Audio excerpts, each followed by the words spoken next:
প্রিয় দর্শক, আপনারা আমার এই ভিডিও দেখে খুব সহজেই কলের পয়েন্ট করে ফেলতে পারবেন। তো আপনারা কিভাবে করি এই ভিডিওটা কন্টিনিউ করতে থাকুন। আসসালামু আলাইকুম। প্রিয় বন্ধুরা, কেমন আছেন সবাই? আশা করি সবাই ভালো আছেন। তো আমরা একটা কলের পয়েন্ট করা লাগবে। বিটককের পয়েন্ট, যেটা দিয়ে গাড়ি ওয়াশ করবে তার জন্য। তো তারপরে আমরা একটা লাইন এখানে ছিল, সেটা আমরা কেটে এখানে একটা টি লাগিয়ে নেব। তো প্রিয় বন্ধুরা, তার মাঝে একটা কথা বলে রাখি, আমাদের ভিডিওগুলো আপনাদের কেমন লাগে অবশ্যই সবাই কমেন্ট করে জানাবেন। যদি ভালো লাগে চ্যানেলটা একটা সাবস্ক্রাইব করে রাখবেন। তো আমরা টিটা লাগাবো আগে। তো তারপরে এখান থেকে আমরা লাইনটা কালেকশন দিয়ে আমরা ওদিকে নিয়ে যাবো। তো আপনারা সবাই ভিডিওটা কন্টিনিউ করতে থাকুন। আর একটা কথা বলি, সেটা হচ্ছে আপনারা আমাদের এই ভিডিও কে কোথা থেকে দেখতেছেন অবশ্যই সবাই কমেন্ট করবেন। আর আমাদের ভিডিওগুলি আপনাদের কেমন লাগে সেটাও একটা কমেন্ট করবেন। এই যে এটা সিবিপিসি লাইন দিয়ে আমরা এই লাইনটা করব। আরেকটা জিনিস হয়তো আপনারা খেয়াল করছেন যে আমরা সিবিবিসির সাথে আ ইউপিভিসি আঠা ইউজ করতেছি। তো আমরা এটা একটা এক্সপেরিমেন্ট করতেছি আসলে সিবিসি পাইপে ইউপিভিসি আঠা দিয়ে লাগাইলে এটা কি টেকসই হয় কিনা? তো এটাই ১ম করতেছি। তো এটা আমরা অন্য এক সময় একটা রিভিউ দেবো যে এটা লাগাতে আমাদের কি সুবিধা বা কি অসুবিধা হয়েছে। তো আমরা এই লাইন আস্তে, আস্তে টেনে নিয়েছি, কারণ লাইনটা একটু ঘুরে পিছে নেয়া লাগতেছে। তো তার জন্য আমাদের একটু ঝামেলা হচ্ছে। তো এখানে আমরা ক্লাম্প মারবো। ক্লাম্প মারার জন্য ড্রিল দিয়া ছিদ্র করে নিয়ে গেলাম, রয়াল ফ্লেক মারলাম। তো তারপরে এটা ক্লাম্প মেরে লাইনগুলো আস্তে, আস্তে সামনের দিকে নিয়ে যাবো। তো আপনারা সবাই ধৈর্য সহকারে ভিডিওটা দেখতে থাকুন। আমাদের এই চ্যানেলে অনেক ভিডিওই আছে। তো আপনারা চাইলে গিয়ে দেখে আসতে পারেন। আর যদি ভালো লাগে অবশ্যই লাইক এবং কমেন্ট করে আসবেন।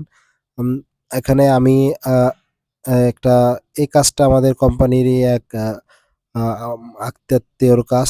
তো তার জন্য গেছিলাম। এখান থেকে আমরা আসার অনুরূপ বিল আমাদের দেয় নাই। কারণ আমি কোম্পানির চাকরি করি। তো তার সুবাদে আমাদের তেমন, মানে আমি যে লোক নিয়ে গেছিলাম শুধু তারই বেতন দেয়া হয়েছে। তো এখানে আমার কোনো বেতন দেয়া নাই।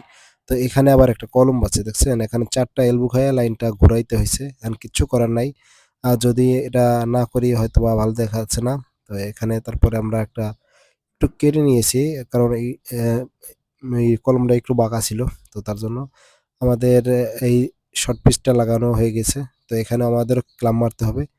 কারণ না হলে লাইন বাঁকা দেখাবে এবং পাইপ ঝুলে থাকবে।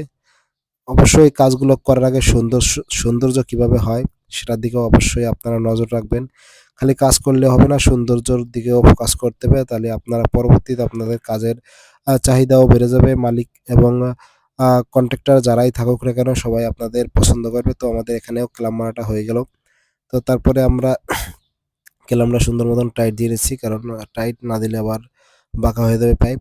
তো আমরা এখানে এই কলের পয়েন্টটা লাগাবো, এখানে একটা ফিমেল এলবো লাগিয়ে নিলাম। লাগিয়ে এখানেও আমাদের ক্যালাম মারতে হবে। তো ক্যালাম না মারলে কলের পয়েন্ট এখানে আমরা পরস্পর অবশ্যই কাছাকাছি ২ টা ক্যালাম মারছি। কারণ এখানে না হলে যেহেতু কলের পয়েন্ট হবে, যেহেতু বিক্ষক এখানে না হলে ঘুরে যাবে। তো এটা মূলত এখানে সিকিউরিটি গোসল করবে এবং গাড়ি যাতে ওয়াশ করা যায়। তো তার জন্য এই পয়েন্টটা দেয়া হলো। বিল্ডিং অনেক আগেই হ্যান্ডওভার হয়েছে। তো তারপরে আমাদের ফোন দিয়ে নিছিল কাজের জন্য। তো আমরা এই কাজগুলো করলাম। এখানে আমাদের কাজ প্রায় শেষ। এখন কল লাগালেই শুধু আমাদের কাজগুলো শেষ হয়ে যায়। তো প্রিয় বন্ধুরা, আমাদের ভিডিওটা আপনাদের কেমন লাগলো অবশ্যই সবাই কমেন্ট করে জানাবেন। ঠিক আছে? আর ভিডিওটা অবশ্যই একটা লাইক করে দেবেন। কারণ একটা ভিডিওতে লাইক করে পরবর্তী ভিডিও বানাতে আগ্রহ বাড়ে। দেখেন এই যে পানি চলে আসছে। তো আশা করি আপনাদের কাছে ভিডিওটা ভালো লেগেছে। সবাই ভালো থাকবেন। অনেক, অনেক